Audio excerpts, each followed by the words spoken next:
Բարև ձեզ սիրելի հայրենակիցներ, ձեզ հետ է Էդվարդ Անտինյանը։ Ողջունում եմ ձեզ Համայնայության մայրաքաղաք Երևանից։ Այսօր հունիսի 4-ն է 2026 թվական։ Այսօր դե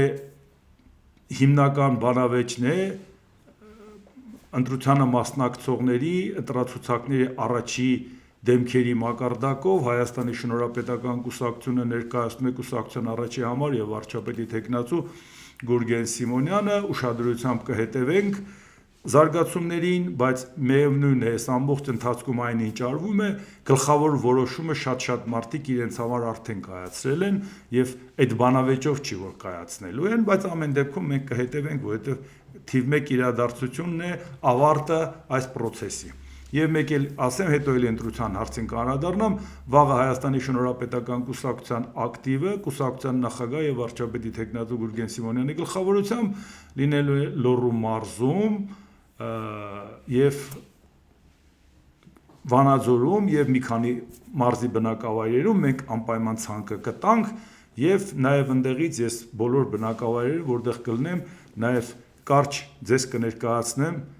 ինչ ենք անում այնտեղ շփվելով մարդկանց հետ եւ ներկայացնելով մեր ծրագրերը, մեր գաղափարները։ Այսինքն ընտրությանը ժամանակ կթողեմ, որ հասցնեմ մի քիչ անդրադառնամ, բայց շատ հարցեր կա աշխարհակաղակական տարածաշրջանային ներպետական, որ անպայման պետք է անդրադառնանք։ Մենք չենք պատկանում այն մարդկանց թվին, ովքեր ասում են մոլորակը կանգնացրեք, մի հատ գլուխ անենք, ինչա կատարում, նորից է, թե չէ իրաց մոտ սրտխառնոց է առաջանում, էլ դու անդադ պատտվում է, իրանք է գլուխ չեն հանում։ Մինչև մի բան հասկանում են, արդեն մի շրջան անում է։ Մինչև մի բան հասկանում են ու անընդհատ իրանք հետին բաներին են ուշադրություն դարձնում։ Իսկ մեզ պետք է առաջ գնալ։ Մեզ պետք է ասել, որ ժողովուրդ ջան, անցյալի եւ ներկայի կռվից ապագա չի ծնվում։ Ապագա ծնվելու համար պետք է ապագային միտված ծրագիր ունեցող թիմը այդ ծրագրերը ներկայացնի ու առաջ գնա, այսի նկատի ունեմ տվյալ պարագայում Հայաստանի Շնորհապետական կուսակցությանը եւ Գուրգեն Սիմոնյանին։ Լավ, կանրադառնանք դրան։ Հիմա նայենք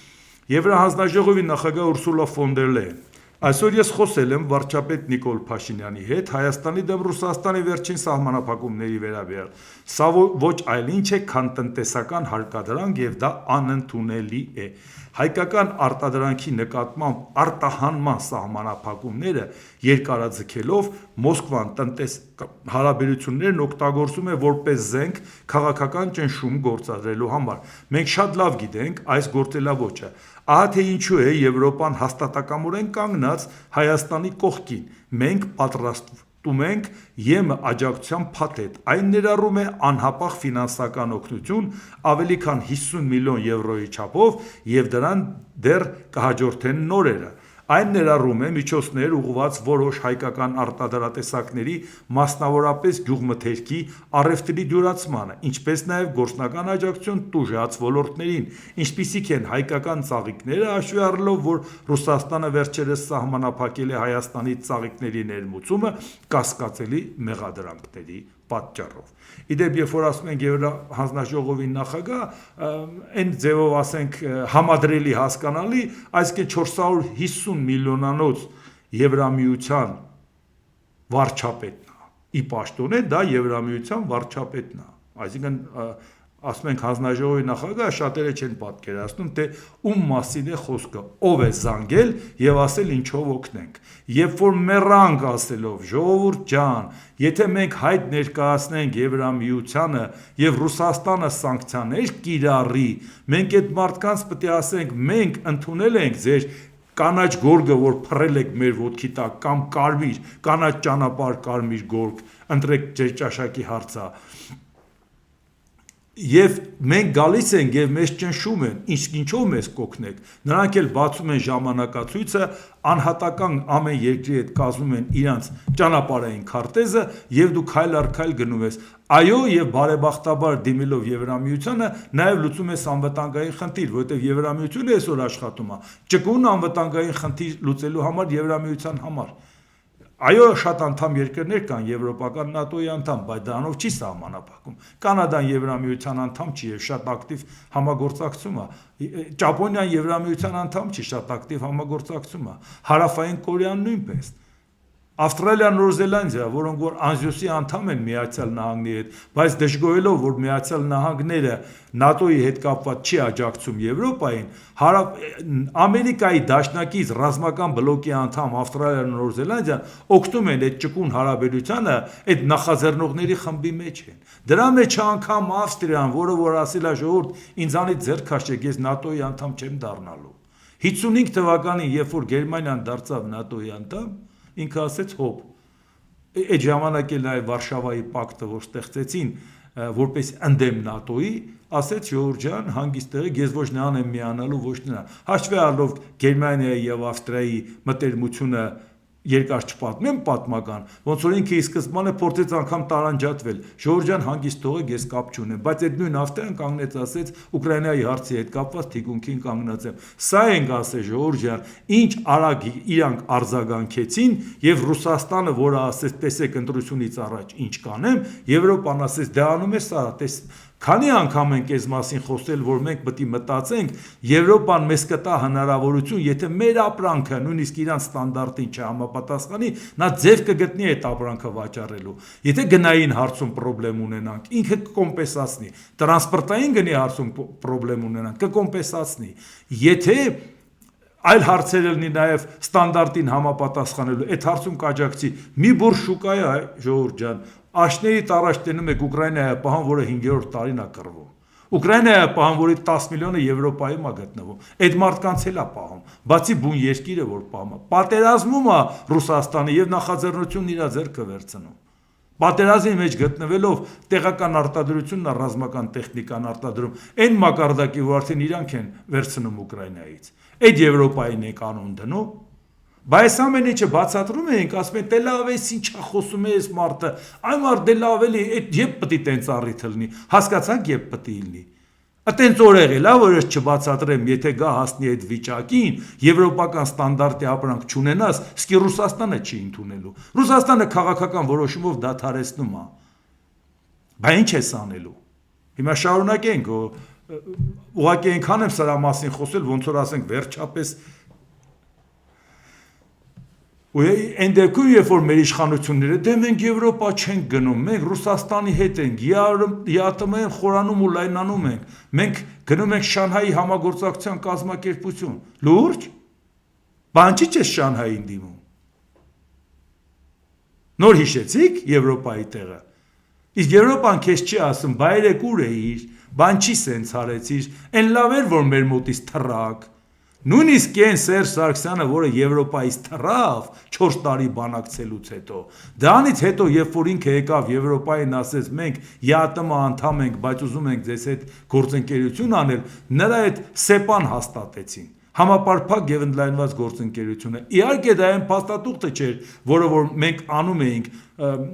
ասոցիացիան համաձայնագիրը եւ դրա անբաժանելի մաս խորը եւ համապարփակ ազատ առևտրի համաձայնագիրը, բայց այնուամենայնիվ Եվրոպան չնեղացավ ու մի կողմ քաշվեց, նա ասեց այնուամենայնիվ պետության հետ պետք է աշխատես, նեղացվածությունը քաղաքական առավելևս քաղաքագիտական կատեգորիա չի, մարդու հետ աշխատես, գծի վրա պահես, հետո աշխատես, որ վաղը մյուս օրը իրավիճակ փոխվի, ահագին բազային գործ արածելնես բերես այս կողմ։ Բայց դրա համար ասում ենք այդքան բազային գործ անելուց հետո այս իշխանությունը այնքան գնաց Ռուսաստանի տակ մտավ, նույնիսկ ի վիճակի չէր 17 թվականի մակարդակով ՍԵՊԱ-ի ծրագրի կեսը իրականացնի, որտեղ շատ էր խորացել, քանի անգամ են գազել, որ անընդհատ այնտեղ խորանաս, Շանհայ գնաս, Բրյուսել չես հասնի։ Աշխարհագրություն, եթե մի քիչ իմանայիք, կտեսնեիք, որ այդքան էլ հարմար չի Շանհայով Բրյուսել գնալը։ Այս ամեն ինչը, որ ասել ենք, միջև չի կատարվում, մարդիկ չեն դրան արձագանքում։ Բայց ես ասում եմ, որ ժողովուրդ ջան, երբ որ դու հասկանում ես, դու վերլուծական ունակություն ունես, անգամ թեթև քամուց, եթե դու հասկանաս, որ սարից ձնագունդը գալիս է, գալու է սրբի տանի, դու ահազանգում ես այն ժամանակ, երբ որ ոչ մեկը չի տեսնում։ Դու ահազանգում ես, ասում ես, ժողովուրդ գալիս է, ասում են, դե վերջացրու էլի, ինչ խուճապ եք տարածում, ի՞նչն է գալի, ուր է։ Երբ որ դու արդեն տեսնես ուր է, չես հասցնի փախնես։ Հենց հրապարակային գործիչները, վերլուծաբանները նրա համար են, որ գլուխը տարակացնի, աչքերը քորացնի, ձեզ համար վերլուծություն անի մի բան, որը ձեզ համար տեսանելի չի, որտեղ հենց տեսանելի դառավ, դու այդ Ձրա հոսքի տակից չես կարող փակնել, բերելու է կողքի տակը։ Իսկ այդ ամբողջ ընթացքը պետք չի ծախսել նրա վրա, որ ասել խուճապ մի տարածեք, ոչ ձենը կա, ոչ ձյունն ենք տեսնում, ինչ եք խառնվել իրար։ Եթե ձենը եւ ձյունը լսես, այլևս վերջ, փախի փրկվի, չես հասցնելու։ Հայաստանում Եվրամիության դեսպան Վասիլիս Մարագոսը հայ արտադրողների հետ հանդիպման ժամանակ հայտնել է, որ սպասվում են կարևոր հանդիպումներ եւ հեռախոսազանգեր, որից հետո կհայտարարվի Հայաստանին լրացուցիչ աջակցության միջոցառումների մասին։ Եվրամիությունը լրացուցիչ աջակցություն կցուցաբերի Հայաստանին Ռուսաստանի կողմից հայկական որոշ ապրանքների ներմուծման արգելքի եւ սահմանափակումների ֆոնին։ Հաթաթ նստել արտադրողներին ասելա ինչ ունեք եւ ինչ խնդրեմ ունեք։ Ասեք հենց հիմա զբաղվենք հարցը լուծենք։ Քանի անգամ ենք ասել, որ Եվրոպան ուզենա ապրանքը վաճառի, ինչ որ պայմաններով եվրոպական շուկա էլ կմտցնի, երրորդ երկրներին էլ կտա, հազարով մի բան էլ կանի, ինչ որ ծրագրերի միջոցով, բայց եթե ինքը որոշեց տեր կանգնի, ինքը շատ մեծ հնարավորություն ունի տեր կանգնելու։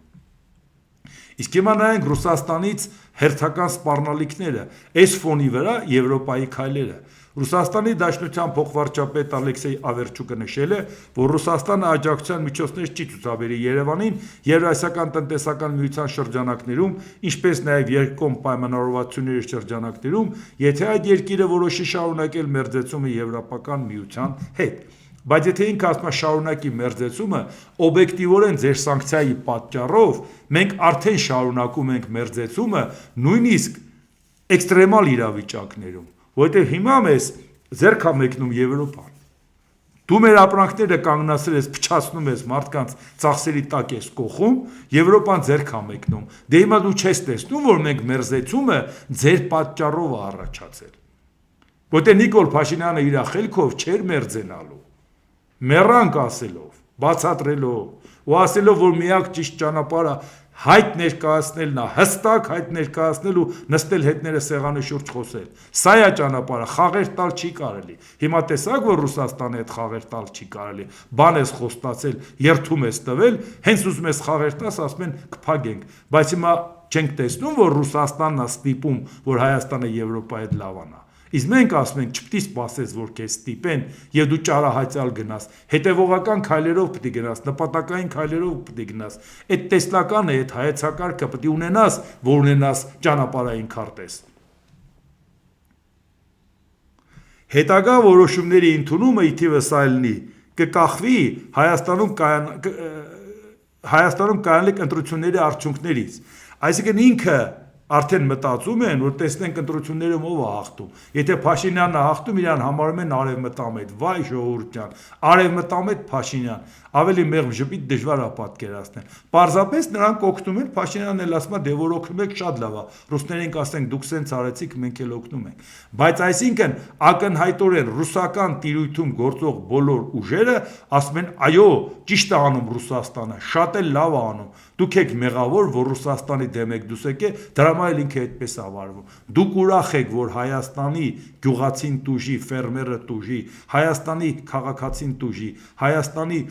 եկամուտը փչանա, Հայաստանի փողերը ծախսվի, որպեսզի ցույց տա, որ չի կարելի Ռուսաստանի դեմ դուրս գալ։ Իսկ կարելի է Ռուսաստանի հետ ընկերություն անել։ Դու ում ապրանքն ես փագում, Նիկոլ Փաշինյանի, Նիկոլ Փաշինյանը ծաղի կհաճեցնում։ Դու ում ես վնաս տալիս։ Բա ուզում ես քեզ գործընկեր համարի այդ գյուղացին, վաղն է գնա վախից քեզ ընտրի։ Բա արժանապատվությունը հեչ մոդա չի մեր երկրում։ Բա այսօր մեր ժողովուրդը պետք է կոտրվի դրանից, թե ընդհակառակը պետք է ասի դե լավ, դե հիմա կտեսնենք։ Ինչ է ասում Ավերչուկը, պետք է տեսնել, թե ով կհաղթի եւ հետո միայն միջոցներ ձեռնարկել, որոշել, որովհետեւ եթե հաղթեն արևմտամետ ուժերը, նշանակում է Հայաստանը գնում է դեպի Եվրոպական միություն եւ այդ ժամանակ իրոք անհրաժեշտ կլինի ձեռնարկել համապատասխան միջոցներ, ասել է Ավերչուկը։ Ժողովուրդ, մեզ ահաբեկում են, մենք ահաբեկվածի տպավորություն ենք թողում։ Այդ նույն խնդիրները, նույն սանկցիաները ինձ կամ իմ նման մարդուն կամ իմ ընտանիքին չի վերաբերվելու։ Ես չեմ ասում, որ ձեզ ողջունում եմ համայն հայության մայրաքաղաք Երևանից, կամ էլ մարզերից։ Այսինքն չի, որ մեկ-մեկ ասում են հա դե տենց խոսում եք բան, բա որ պրոբլեմը լի, որ պրոբլեմը լի մեր ուսերին ալնելու։ Առավել ևս այն մարդկանց ուսերին, որոնք կանգնել են համառորեն ասել, մեր երկրի ապագան Եվրամիությունն է։ Առավել ևս այդ պրոբլեմը այդ մարդկանց վրա է, որ մարդիկ պիտի կանգնեն ասեն, բա ասել ես, դե արի պատասխան տուր։ Իսկ մենք ասել ենք, որ պատասխանատվությունից խուսափում ենք, խուսափողը լենք, օթյակում կնստեինք, վերլուծություններ կանենք եւ չէինք մտնի այս կռվի մեջ։ Բայց հասկացանք, որ այս կռիվը տանում է բախման, քաղաքական կռիվ չի սոսկ, տանում է բախման։ Եթե մենք լուրջ ձևով դրան չնախապատրաստվենք եւ լուրջ ձևով այլընտրանքային ուժ չներկայացնենք, որ կանգնենք արանքում ու ասենք բախումը կանխենք եւ դրսի աջակցությունը, որ քանի 100 անգամ ասած կլնեմ 21 թվի ընտրությունը 26-ի հետ չհամեմատեք, արանքում ուկրաինական պատերազմ ա եղել, որի պատճառով աշխարհաքաղաքական կոմպոնենտը շատ կարևորվել է, մենք չենք կարող դրանից խուսափենք։ Քանի անգամ ասած կլնեմ, որևէ երկրում, որ ընտրությունն լինում է, ոչ մեկը չի ասում, այս մեկը հաղթեց, որը հարկերը նվազեցնելու է, այս մեկը հաղթեց, որովհետև խոստացել է քանի տանիք վերանորոգի։ Ամերիկան լինի, Մոլդովան լինի, Վրաստանը լինի,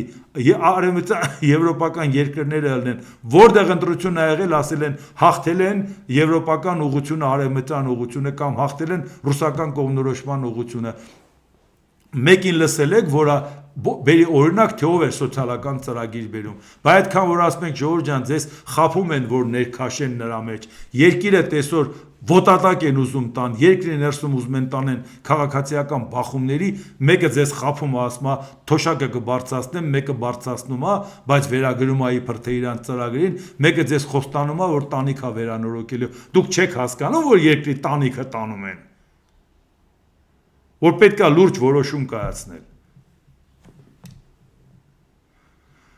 Եվ ինչ է ասում Ավերչուկը։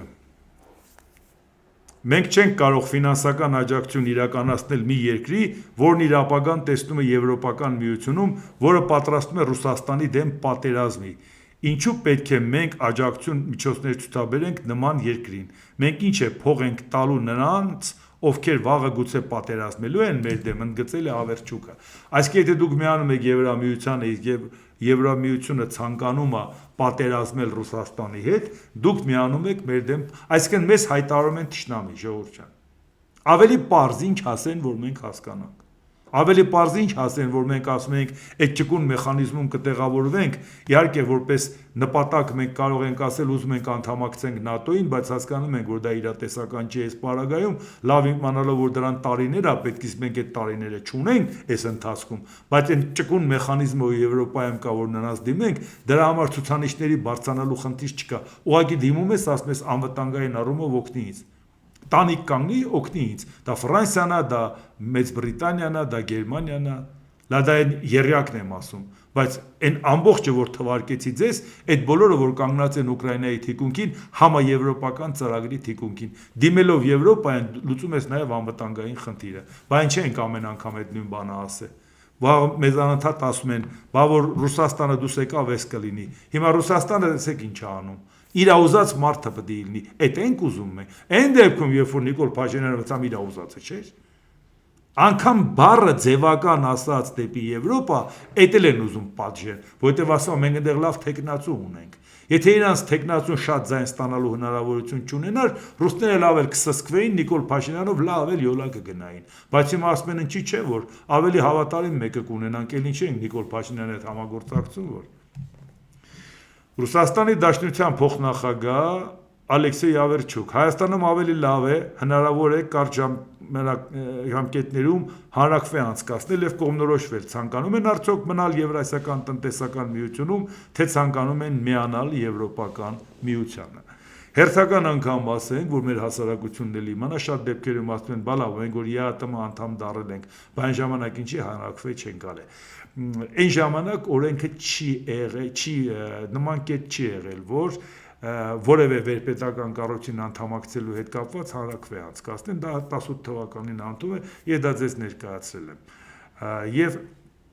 այսինքն ԵԱՏՄ-ի ընդունվելու ժամանակ նման հարց դրված չի եղել, բայց հիմա դուրս գալու համար իհարկե հանրաքվե անհրաժեշտ է։ Մտնել Եվրամիություն իհարկե հանրաքվե անհրաժեշտ է, բայց մենք այսօր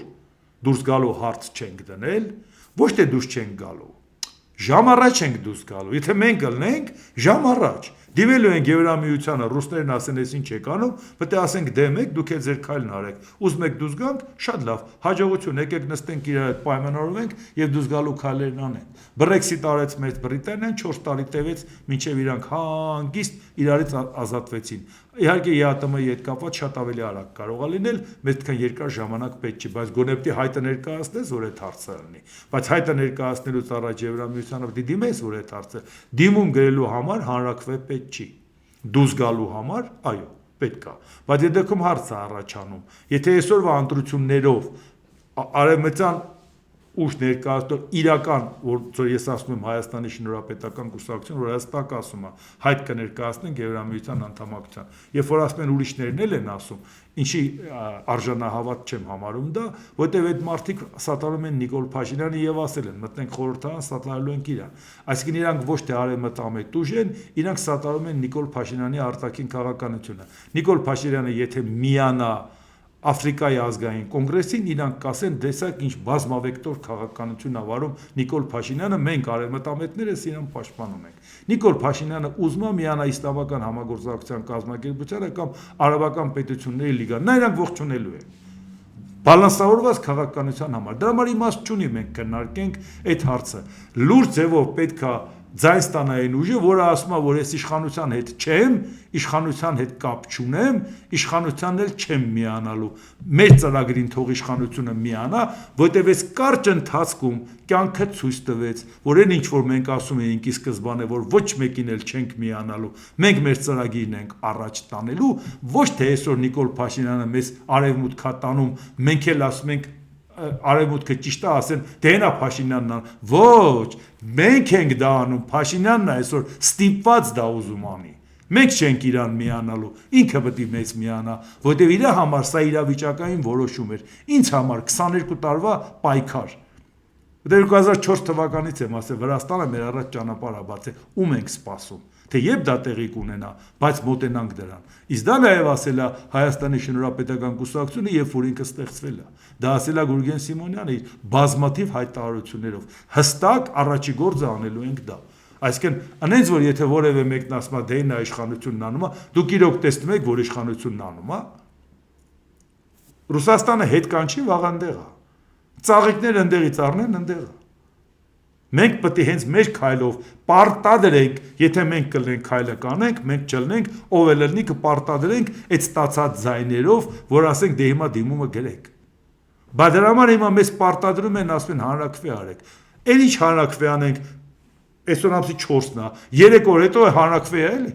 Բանտրությունից լավ հանրակրվե ժողովուրդ ջան։ Հանրակրվեն շատ չգիտենք, շատ մարդ կգա, քիչ կգա, սովորաբար այդքան ակտիվ չեն ելնում։ Բայց հիմա կոնկրետ ընտրություն է։ Դու կոնկրետ ընտրում ես քաղաքական ուժ, այդ ուժի լիդեր։ Սա այս լավ հանրակրվե։ Ձայն տալով դուք հենց դնում եք այդ հարցը։ Ալեքսեյ Ավերչուկ, եթե Երևանը համարում է եւ Եվրամիությունում իրեն ավելի լավ կլինի, քան ԵԱՏՄ-ում, նա կարող է կատարել այդ ընտրությունը, բայց ոչ մեր հաշվին։ Հասկացել ենք, ձեր հաշվին չի կարելի։ Ժողովուրդը, ինչի երբ ենք ձեր հաշվին արևոր։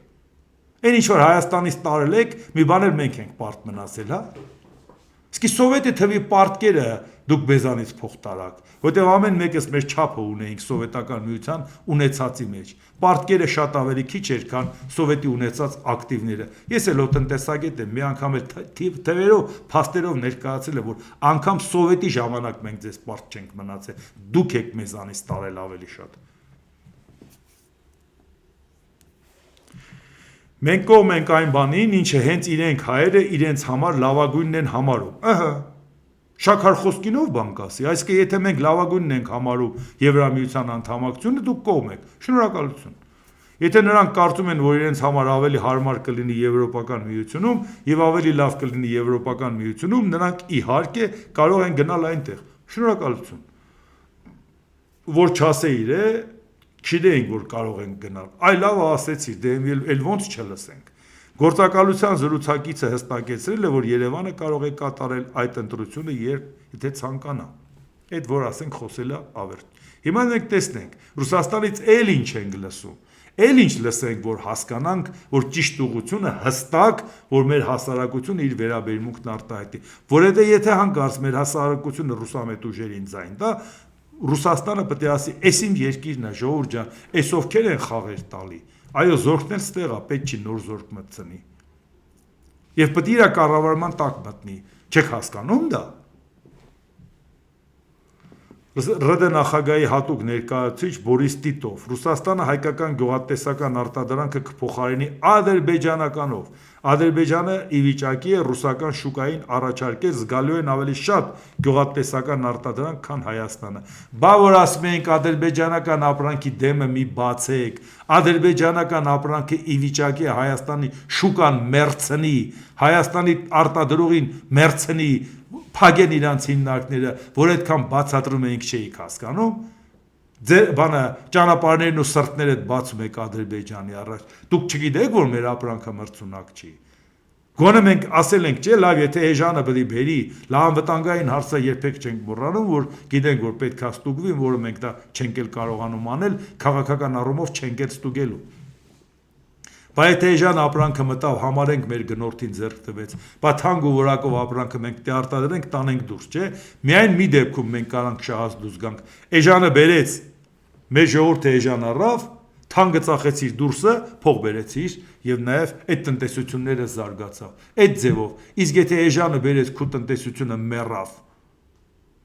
հետո ինչ ես անելու։ Հետո գալու է այդ հողերը առնի ֆիրմայի անունով որևէ մի ձևով, եթե անհատի վրա չվաճառես, ու այդ նույն մարդկանց դարձնելու այդ հողի վրա վարձու աշխատող։ Ուստեղ արդեն արտադրելու է էժան, որտեղ ինքը հնարավորություն ունի էժան էներգառեսուրսի հարց լուծի։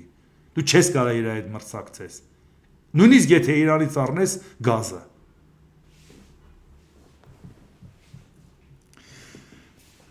Ու շարունակում է, տեսեք Տիտովը, Բարիս, Ադրբեջանի գյուղատնտեսական ոլորտն ունի անհրաժեշտ ներուժ ռուսական շուկա արտահանումը մեծացնելու համար։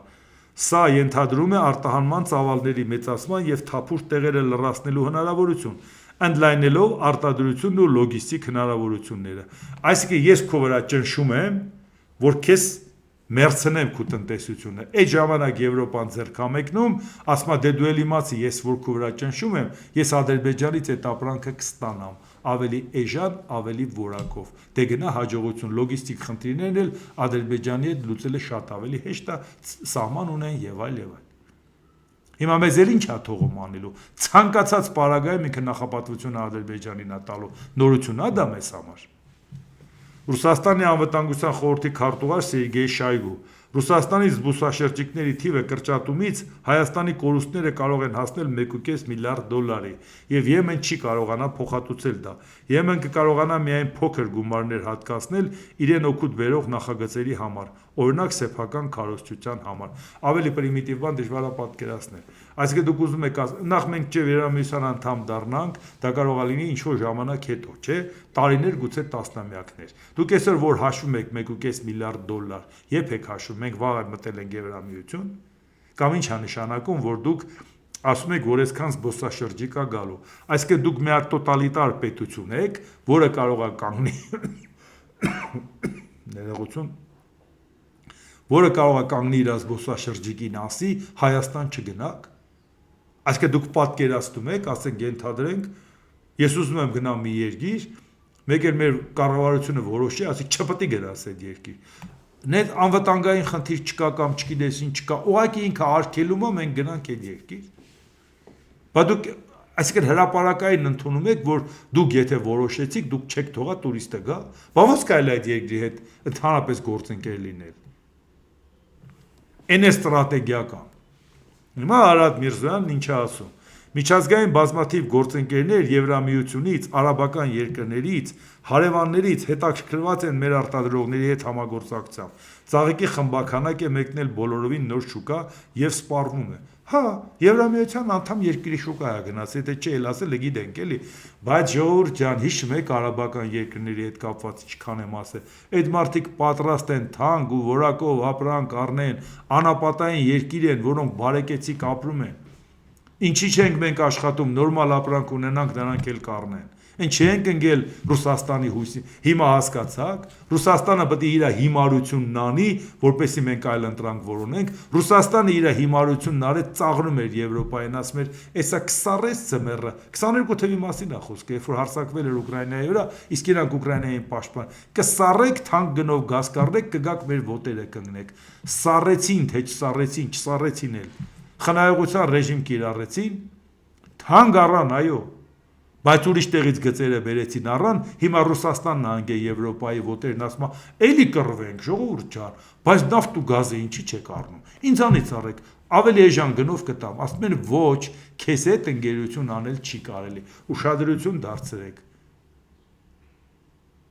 Վատա այդ ամեն ինչը հասկանալը բարդ է։ Այդ նույն բանը մեր առաջ էր կանգնած։ Քանի անգամ ենք այս մասին խոսել, որ հիմա Ռուսաստանը ինքն է կորցնում, որովհետև Հայաստանի ստիպում է ուղիներ որոնել անկախանալու։ Մի անգամ նավթի համար սխալվեց, երկրորդ անգամ հիմա էլ իր գործընկերների հետ այս կարգի հարցում է սխալ։ Շուկաս կփագե, հեչ էլ չփագես։ 140 միլիոն մարդ էլ չունես, 450 միլիոնանոց Եվրոպայի շուկան չես պատկերացնում, բալա քու ծրագրերը նայի, Եվրոպայի ծրագրերը նայի, նա նրանց հնան նայի, քոնը նայի։ Եվրոպայի համար մի հատ Հայաստան պահել ինչ է, խաղոպար, զուտ մենակ նրա համար, որ քթին մի հատ գա։ Այո, իր շահերից էլ է բխում, քանի անգամ ենք ասել, Եվրոպան ինչպես է ռազմավարական դիրք կլինի, որ գա լինի ստեղ, որտեղ մենք չենք գնում միանում Եվրոպային, Եվրոպան անդլայնում գալիս է հասնում է մեզ։ Եվ այս կողմը այն կողմի հետ կապվում է Եվրոպայի միջոցով, հարավը հյուսիսի հետ կապվում է Եվրոպայի միջոցով։ Բայց ռազմավարական դիրքի համար, նրա համար կոպեկներ է, որ նա վճարի Հայաստանին աջակցելու համար։ Այդ ամեն ինչը, որ ժամանակին ասել ենք, էքստրեմալ վիճակ չի եղել։ Բայց եթե մի բան դու չես կարողանում կանխատեսես, ռիսկեր չես կարողանում կանխատեսես, ո՞նց ես ռիսկերը կառավարելու։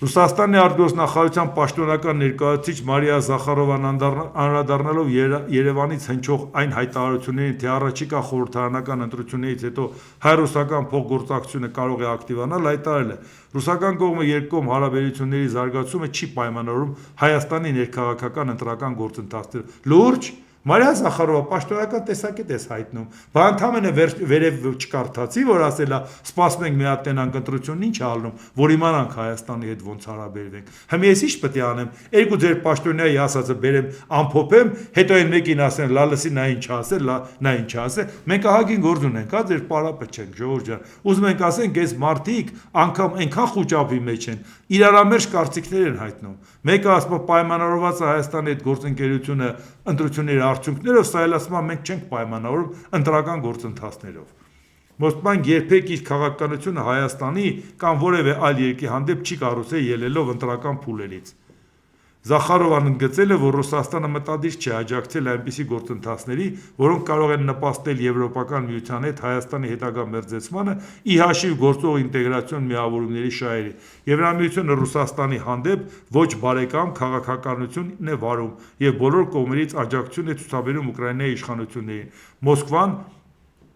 բնական է համարում բացահայտ արտահայտել իր դիրքորոշումն այն հարցերի շուրջ, որոնք շոշափում են Ռուսաստանի ռազմավարական շահերն ու նրա դաշնակցային հարաբերությունները։ Ավելի պարզել ինչ ասել, բալա շարունակությունը նայեք, Ռուսաստանի արտգործնախարարի տեղակալ Միխայել Գալուզին։ Լիովին օրինաչափ է այն հարցը, թե ուր է գնում Հայաստանը եւ ում հետ է կերտելու իր քաղաքական եւ պետական ապագան։ Սակայն մենք հաստատ մտադիր չենք ԵԱՏՄ անդամակցությունից Հայաստանի ստացած անժխտելի արտոնությունների հաշվին ֆինանսավորել նրա շարժը դեպի Եվրոպական միություն։ Եվ ինչա շարունակում Միխայել Գալուզինը, մենք պատրաստ ենք նպաստել Ադրբեջանի անդամակցությանը ԵԱՏՄ-ին։ Ադրբեջանին ծապրանք կստանանք, Ադրբեջանն է ԵԱՏՄ։ Դե ձեզ բարի բախտ։ Գնացեք Ադրբեջանին ԵԱՏՄ մտցրեք, մենք կգնանք ԵՄ։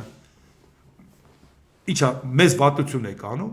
Եվ դրա համար այս ամեն ինչը նայեցինք, պատկերացնում եք, թե ինչքանով է դա ուղղակիորեն առնչվում Հայաստանին։ Հայաստանի առաջիկա ընտրություններին, ավելի պարզ ինչ հասկանանք։ Դրա համար մեկ անգամ եւս հստակ ասում եմ, Հայաստանի շնորհապետական կուսակցությունը հստակ ինչքան ձայն ստացավ տերականգնելու այդ ձայներին եւ հստակ դնելու է Հայաստանի անդամակցությունը Եվրամիությանը։ Քանի տարի կտեվի, ինչ կտեվի, ամեն հաջորդ տարին, ամեն հաջորդ օրը մեր եւ ժողովրդավարության մակարդակը եւ բարեկեցության եւ անվտանգության կլինի քայլ առ քայլ ավելի առաջ, որովհետեւ դու այդ ընտանիքի հետ ես ճանապարհային քարտ ես կազմում եւ քայլ առ քայլ առաջ ես գնում։ Ամեն հաջորդ օրը պետք է համապատասխանես ավելի բարձր մակարդակի։ Սա է, կստանանք մեծամասնություն, մեր հայտը կներկայացնենք մենք։ Ոչ մեկի հետ էլ կոալիցիա չենք կազմի, չենք ստանա մեծամասնություն, կփորձենք կանխել բախումը, որովհետեւ դուք տեսնում եք, թե ինչա կատարվում, էլ իրար ծեծել, էլ կալանավորել, էլ իրար սպառնալ, էլ ինչ ասեք ասել։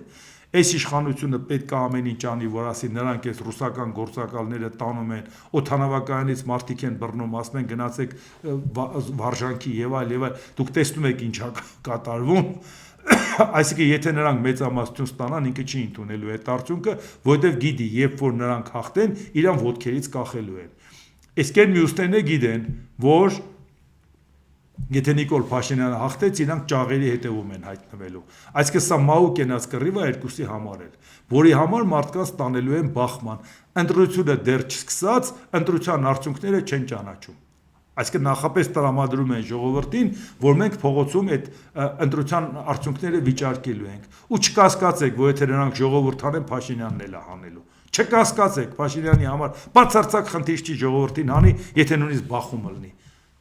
Նրա անպատասխանատու կարգավիճակը նոր չի, որ մենք իմացել ենք։ Բարձր պատասխանատու պաշտոնին նստելը դեռ չի նշանակում պատասխանատվություն ունենալ ժողովրդյան։ Եվ դրա համար միակ ձևն է կանխելու։ Եթե մենք կստանանք բավարար չափով ձայն, կանցնենք խորհրդարան, բայց մեծամասնություն չենք ունենա, բայց մեր ստացած ձայնով, նրանք ովքեր թվաբանության դասերը դպրոցում գնացել են, կարան հասկանան, եթե 100%-ից հանես նույնիսկ 4%, քանի որ այս երկուսի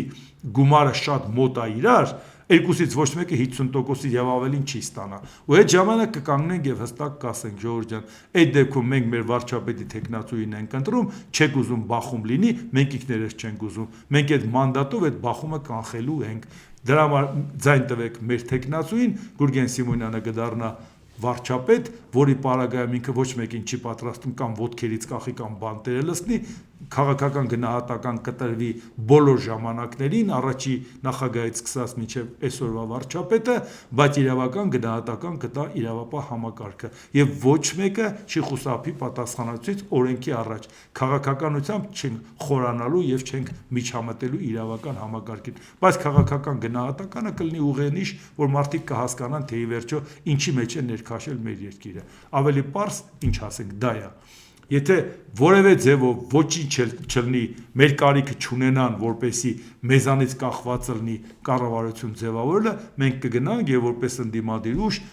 մաքսիմալ աշխատանք կտանենք մարդկանց ապացուցելու, որ պետք է անգամ ստորագրահավաք կազմակերպել, հանրաքվե անելու համար, որպեսի պարտադրել օրվա իշխանությանը հայտ ներկայացնի Եվրամիության անդամակցության։ Ավելի պարզ էս մի քանի օրը, թե ինչպիսի ընտրություն էր, մեզանից լավ այս ժամանակաշրջանը ձեզ ցույց տվեց ու համոզեց, թե ինչ կարող է տեղի ունենալ։ Սա է ճանապարհը եւ ամենակարևորը հիշեք, բախումից խուսափելու մի ձև կա։ Պինդ կանգնել եւ ասել, չենք օգնելու որևէ մեկին։ Այն մեկին օգնեցիր, նա լեգիտիմացնելու է իր ռեպրեսիան, ունենալու են երկրորդ մարտի 1, այն մեկին օգնեցիր, նա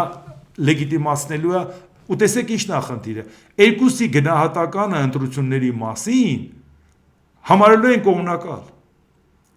Պետք է ասեն, հա պարզ չի, որ դու ասում ես խախտվել է, նա էլ պետք է ասի պարզ չի, որ դու ասում ես խախտվել է, կամ նա պետք է ասի, եթե ինքն է հաղթել, չի խախտվել, կամ նա ասի, եթե ինքն է շուռ են գալու, ասեն Հայաստանի Շնորհապետական Կուսակցությունը ոչ նրանից է, ոչ նրանից է, եւ այդ գնահատականից է պարզ դառնալու, թե ի վերջո այդ ընտրությունները լեգիտիմ էր, թե չէ։ Այն հիստերիան, որ մեր դեմ կա, մի քանի ուժեր բացահայտվեցին այս մի քանի օրվա ընթացքում, հիստերիկացել են, բոլորը միավորվել են, որովհետեւ լրիվ բացահայտվեցին իրանք։ Իմ դեմ են աշխատում, որ տեսեք ինքը այս ինչ ասել, այս ինչ արել եւ այլ եւ այլ։ Անկամ ամբողջական նյութը ասում ես, նայեք, տեսեք, տենց բան ասած, չի կտրած 11 վայրկյանի մեջ 2 հատ կտրած բան կա։ Չեք նկատում, որ դա հատուկ սարքած է, բայց ձեզ պետք է հատուկ սարքել ինչի համար, որտեղ դուք հասկանում եք ինչ խնդրեմ է։ Դուք ուզում եք, որ գնաք, աջակցեք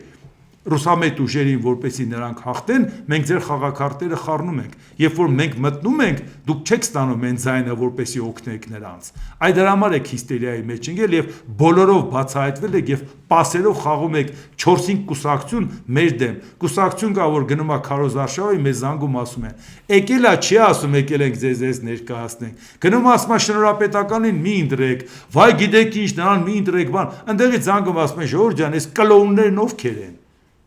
Ես եկել են փոխանակին այդ ծրագրերից խոսան, եկել են ձեզանից բողոքում, քարոզարշավ են անում, հա, մեր դեմ։ Հա, Ժողովուրդ ջան, այդ ամեն ինչը հրաշալի հասկանում ենք, թե ինչն է պատճառը, որովհետև դուք այդ մանդատը պետք է հանեիք աճուրդի։ Իսկ մենք ասել ենք, այդ մանդատը մեզ տալիս է ժողովուրդը։ Ավելի, բացի որ իր ձայնով է տալի, իր աջակցությամբ ենք այս ամեն ինչն անում, այդ ում մանդատն ենք աճուրդի հանում, այդ դուք եք միլիոնավոր դոլարներ ծախսում, երևացող ու չերևացող, այդ դուք նպատակ ունեք, որպեսզի դա ծախեք, որովհետև այդ փող դնողը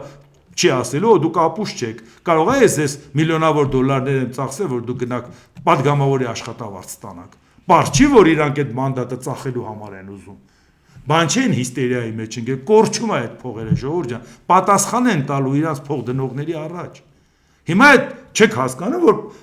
դու եթե բան ունես ասելու ժողովրդին, գնա ասա, այդ ինչի եք հիստերիայի մեջ ընկել։ Անգամ Նիկոլ Փաշինյանի հետ ասոցացվող ոչ մի ուժի չեն կպնում, որտեղ ասում են դե լավ, նրանք մեկը չեն անցնելու, ինչ իմաստ ունի նրանց մասին խոսենք։ Բերեք խոսենք այն ուժի մասին, որը անցնում է ու չի պատրաստվում բանանի, օգնի, որ մենք էս անենք, այն անենք։ Ոչ, եթե ուզում եք իշխանափոխություն, ընտրեք Հայաստանի շնորհապետական կուսակցությանն ու Գուրգեն Սիմոնյանին։ Կլինի իշխանափոխություն, բայց չի լինի, որ այն մյուս թևը գա եւ տեսեք, այն մարդիկ, որ այսօր Ռուսաստանին բերել են մեր դեմ, ասում են, այ տեսեք Ռուսաստանը ճիշտ է անում։ Ուզում եք, որ այդ մարդիկ երկիրը վերցնեն։ Այդ եք ուզում ժողովուրդը։ Ավելի պարզ, ավելի բացահայտ, այն ինչ որ մենք պինդ կանգնել ենք ու ասել ենք, որից հիստերիայի մեջ են ընկնում։ Հիմա էլ ուզում են ինձանից կերտեն արցախատյաց ինչ որ մարդ, երբ որ իմ հրապարակային բոլոր հարցերում պաշտպանել եմ իրանց, այ միամիտներ։ Նույնիսկ դուք Արցախի ժողովրդին օգտագործել եք որպես գործիք իշխանության գալու, իշխանություն պահելու։ Այսօր Արցախը հայաթափվել է,